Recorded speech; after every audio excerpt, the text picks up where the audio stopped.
ईमानदारी से किया हुआ हर काम सफल होता है और एक दिन उसकी चर्चाएं पूरे देश और दुनिया में होती है। ईमानदारी और निष्ठा व्यक्ति को मोटिवेट करता है, एक नई ऊर्जा देता है, सकारात्मक नज़रिए का संचार करता है। कोई भय नहीं होता। बाधाएं तो आती है, लेकिन उन बाधाओं से निपटने की शक्ति ईमानदारी और सच्ची लगन देता है। अंग्रेजी में एक कहावत है, honesty is the best policy. आइए मैं आपको एक कहानी सुनाता हूँ। एक समय की बात है, एक राजा थे जिनकी कोई संतान नहीं थी। वे हमेशा चिंतित रहते थे कि मेरे बाद मेरे राज्य का उत्तराधिकारी कौन होगा। बहुत सोचने समझने के बाद राजा ने फैसला किया कि वह अपने राज्य के ही किसी बच्चे को अपना उत्तराधिकारी चुनेगा।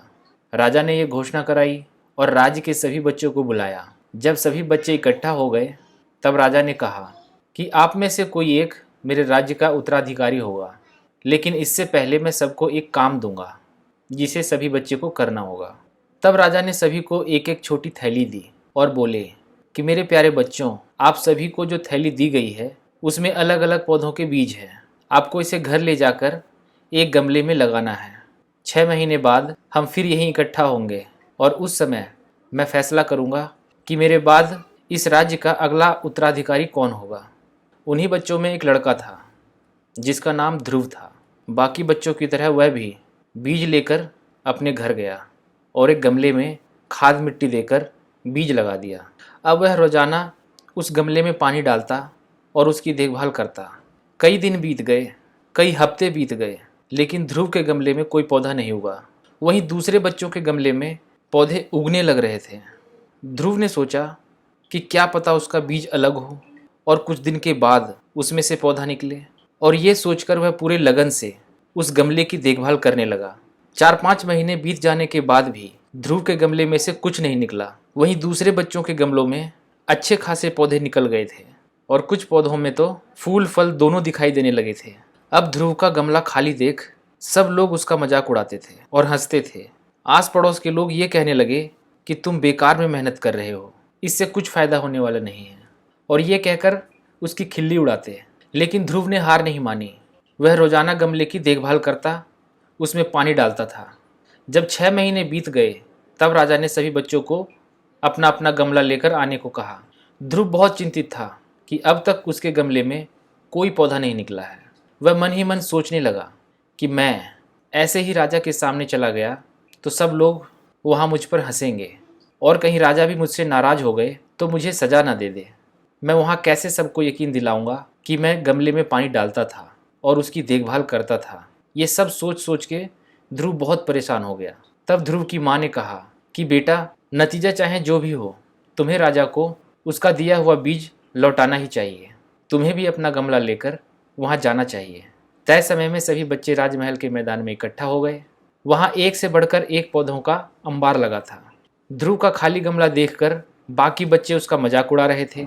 फिर राजा के आने की घोषणा हुई और सभी बच्चे शांत हो गए। सब अपने अपने गमले को लेकर खड़े हो गए। सबके अंदर बस एक ही प्रश्न चल रहा था कि अगला राजा कौन बनेगा। अब राजा वहाँ बच्चों के बीच आए। राजा जिस बच्चे के पास से गुजरते वह बच्चा तन के खड़ा हो जाता और अपने आप को योग्य उत्तराधिकारी साबित करने की कोशिश करता। तमाम खूबसूरत पौधों को देखने के बाद राजा की नज़र ध्रुव पर पड़ी। राजा ने पूछा, तुम्हारा गमला खाली क्यों है? ध्रुव हिचकिचाते हुए बोला, जी मैं रोज इसमें पानी डालता था, धूप दिखाता था। 6 महीने मैंने इसकी पूरी देखभाल की, लेकिन फिर भी इसमें कोई पौधा नहीं हुआ। राजा ने उसकी बातें सुनी और दूसरे बच्चों के पौधे देखने के लिए आगे बढ़ गए। सभी बच्चों के पौधे देखने के बाद राजा ने बोलना शुरू किया कि आप लोगों ने खुद को साबित करने के लिए कड़ी मेहनत की है। यहाँ सभी बच्चे राजा बनना चाहते हैं, लेकिन एक लड़का है जो यहाँ खाली हाथ ही चला आया। उसके पास कोई पौधा नहीं है, जिसका नाम ध्रुव है। ध्रुव, तुम मेरे पास यहाँ आओ। सभी लोग ध्रुव की तरफ देखने लगे। वह धीरे धीरे राजा के पास गया। जैसे ही राजा ने उसका गमला उठाकर बाकी बच्चों को दिखाया तो सभी हंसने लगे। राजा जोर से चिल्लाते हुए बोले, शांत हो जाओ सब। 6 महीने पहले मैंने आप सभी को बीज दिए थे और अपने अपने पौधों के साथ आने को कहा था। मैंने आपको जो बीज दिए थे वो सभी बीज बंजर थे। आप चाहे उसकी जितनी भी देखभाल करते, उसमें से एक भी पौधा नहीं निकलता। लेकिन मुझे हैरानी है कि एक ही बच्चा खाली गमले के साथ यहाँ आया है। आप सभी बच्चे राजा बनने के चक्कर में मेरे दिए हुए बीज ना उगने पर अपने अपने बीज डालकर पौधे तैयार किए और यहाँ लेकर आए हो। आप सबको ध्रुव से सीखना चाहिए कि पहले तो उसने ईमानदारी दिखाई और दूसरे लोगों की तरह बीज में से कुछ ना निकलने पर दूसरा बीज नहीं लगाया, और इसके बाद भी खाली गमले के साथ यहाँ आने का साहस किया, ये जानते हुए भी कि लोग उस पर कितना हंसेंगे, मजाक उड़ाएंगे, उसे कितना अपमानित होना पड़ेगा। तब राजा ने अपना अंतिम फैसला सुनाया कि ध्रुव एक ईमानदार लड़का है। मैं घोषणा करता हूँ कि ध्रुव ही इस राज्य का अगला राजा होगा। यही उसकी ईमानदारी का फल है।